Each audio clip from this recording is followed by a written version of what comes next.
ఉన్న బంగారాన్ని విడిపించి ఆ రోజు ఆన్లైన్ రేటుకే మేము కొంటాం. Sharma gold company. What is the questions of yours? Tell me. ఏర్పాట్లు బ్రహ్మాండంగా ఉన్నాయి. ఈ ప్రెస్ వాళ్ళకు కూడా మీద చెత్త వేసి చూసినా వర్షంలో తడవకుండా వచ్చేటోళ్ళకు కూడా ఈడికెళ్ళాడదానిక ఏది వర్షం పడకుండా ట్యాప్లెట్ చేసిరా లేదా కనుక అరేంజ్ బాగున్నది.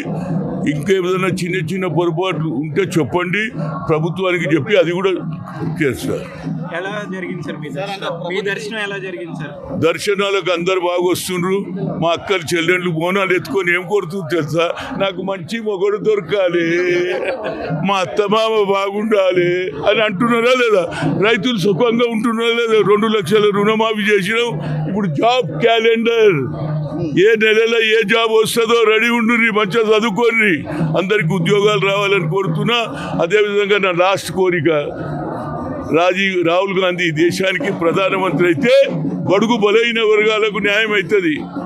75 ఏళ్ళ స్వాతంత్రం వచ్చిన తర్వాత కూడా ఇప్పటి కూడా బీసీ ఎస్సీ వెనుకకే ఉన్నారు. కులగన చేయాలంటున్నాడు. కులగన చేస్తే మా స్ట్రెంత్ ఏందో తెలుస్తుంది. దానివల్ల ఏది తమిళనాడులో 69% రిజర్వేషన్, 65% బీహార్లో, మా దగ్గర కూడా పెరుగుతుంది. రాహుల్ గాంధీ ప్రధానమంత్రి అయినాడే న్యాయం జరుగుతుంది. అదేవిధంగా బీయింగ్ అపోజిషన్ లీడర్గా ఆయన బిల్లు పెడితే తప్పనిసరిగా అందరు పార్లమెంట్ మెంబర్ ప్రభుత్వం వచ్చిన తర్వాత మొదటి బోనాలు ఎట్లా అనిపిస్తుంది? మీ ప్రభుత్వం వచ్చిన తర్వాత మొదటి బోనాలు మంచిగా లేదా? ఏమన్నా నీకేమన్నా తక్లీఫ్ అయిందా? చెప్పరాదు. సంవత్సరం ఇట్లనే బోనాలు జనాలు వచ్చినా అందరికి మంచి సౌకర్యాలు కల్పిస్తాం.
సుమన్ టీవీలో మీ పర్సనల్ అండ్ బిజినెస్ ప్రమోషన్స్ కోసం కింది నెంబర్కి కాంటాక్ట్ చేయండి.